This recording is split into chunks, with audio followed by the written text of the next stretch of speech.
fundamental rights in the Indian Constitution. During our freedom struggle, the leaders of the freedom movement had realized the importance of right and demanded that the British rulers should respect rights of the people. जो हमारे नेता थे उन्होंने हमारी जो स्वतंत्रता संग्राम में के दौरान उन्होंने चाहा था ब्रिटिशर्स को कि ब्रिटिशर्स उनके फंडामेंटल राइट्स को protection they. Motilal Nehru committee they demanded a bill of rights as far as back in 1928. 1928 में मोतीलाल नेहरू ने एक बिल ऑफ राइट्स के लिए अप्लाई कर दिया था कि हमें मिलना चाहिए. तो the constitution listed the rights that would be specially protected and called them fundamental rights. और इनको कहते हैं मौलिक अधिकार जो हमको प्रोवाइड है. वर्ड फंडामेंटल का मतलब क्या है? The word fundamental it suggest that these rights are so important that the constitution has separately listed them and made special provision for their protection. अब देखिए ये फंडामेंटल वर्ड क्यों यूज़ हुआ है? मौलिक वर्ड हिंदी में बोलते हैं. मौलिक अधिकार मतलब रियल ओरिजिनल है ये और ये इतने इम्पॉर्टेंट है कि इनको लिस्ट कर दिया गया, अलग से कर दिया गया है और स्पेशल प्रोविज़न प्रावधान रखे गए हैं इनकी प्रोटेक्शन के लिए, इनकी सुरक्षा के लिए. The fundamental rights are so important and the constitution itself ensures that they are not violated by the government. और ये कॉन्स्टिट्यूशन संविधान इसको पूरी सुरक्षा देता है और ताकि कि गवर्नमेंट जो है इसको वायलेट ना करे, इसका उल्लंघन ना करे, गवर्नमेंट पूरी प्रोटेक्शन दे लोगों को. तो they are different from other rights available to us. जो ऑर्डनरी लीगल राइट्स जो हमें मिले होते हैं, ऑर्डनरी सामान्य रूप से जो कानूनी अधिकार हमें मिले होते हैं वो उसको जुडिशरी जो जजेस होते हैं, कोर्ट सिस्टम है, वो प्रोटेक्ट करता है. जबकि फंडामेंटल राइट्स को कौन प्रोटेक्ट करता है? They are protected by the constitution of the country. और ऑर्डनरी राइट्स जो होते हैं, ऑर्डनरी जो हमारे अधिकार हैं, जैसे वो सारे they can be changed by the legislature by ordinary process of law making. और उसको कौन बदलाव ला सकता है? लेजिस्लेचर जो हमारी लॉ मेकिंग बॉडी है, पार्लियामेंट है, उसमें बदलाव ला सकती है कानून बना करके. पर ये जो फंडामेंटल राइट्स हैं, मौलिक अधिकार हैं, ये जो कॉन्स्टिट्यूशन ने हमें दिए हैं, उसको दे can be changed bye amending the constitution itself. उसके लिए क्या करना पड़ेगा? कॉन्स्टिट्यूशन संविधान को में ही बदलाव लाना पड़ेगा. Besides this no organ of the government can act in a manner that violates them. और कोई भी organ of government, अपने 3 organs of government पढ़े थे ना, सेंटर, स्टेट गवर्नमेंट या लोकल गवर्नमेंट होती है, वो इनको वायलेट नहीं कर सकती. Okay, a fundamental right can be changed by amending the constitution itself. Okay, as we shall study below in this chapter, judiciary has the power and responsibility to protect the fundamental right from violation by the action of the government. और judiciary जो होती है, जजेस system जो हमारा ये court system है, ये जुडिशरी सिस्टम प्रोटेक्ट करता है इन फंडामेंटल राइट्स को. और एग्जीक्यूटिव आपको पता है एडमिनिस्ट्रेटिव जो होते हैं, और they as well as the legislative actions can be declared illegal by the judiciary.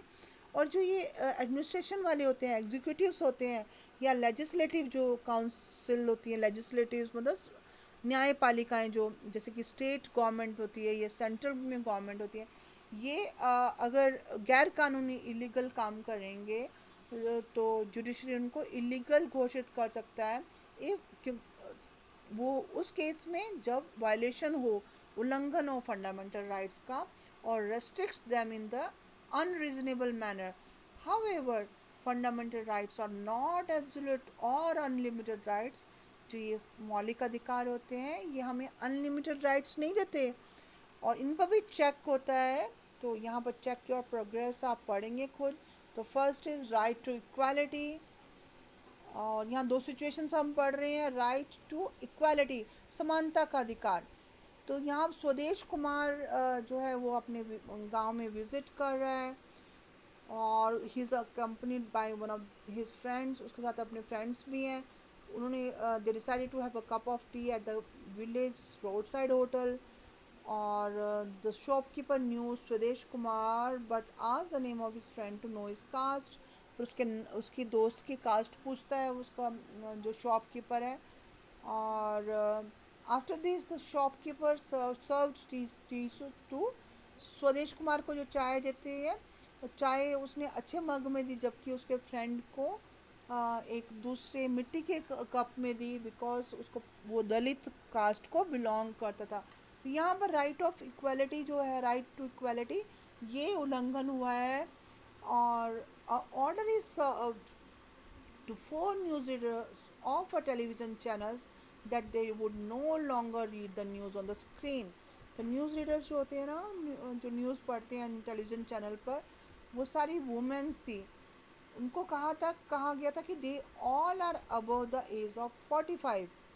और क्योंकि वुमेन्स हैं 45 ईयर से ऊपर की हैं, उम्र 45 साल से ऊपर है, तो उनको न्यूज़ पढ़ने के अधिकार से वंचित कर दिया गया।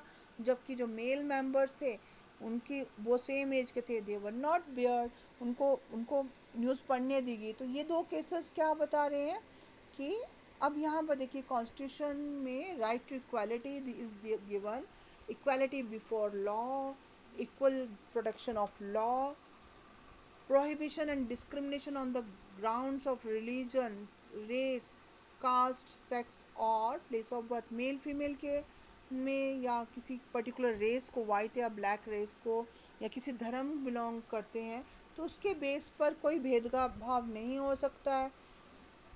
Equality of opportunity in public, सबको समान अवसर मिलेंगे, एम्प्लॉयमेंट के, रोजगार के समान अवसर मिलेंगे। और अनटचेबिलिटी या अस्पृश्यता या छुआछूत को ख़त्म कर दिया जाएगा, और कोई टाइटल नहीं दी जाएंगे। जैसे बड़े बड़े भूपतियों को टाइटल दिया था ना, महाराजाधिराज, वो टाइटल ख़त्म कर दिए जाएंगे। तो यहाँ पर कुछ राइट टू फ्रीडम भी हैं, और right to freedom of religion, all these things are there. But हम यहाँ पर इसको बाद में पढ़ते हैं, पहले यहाँ पर पढ़ते हैं।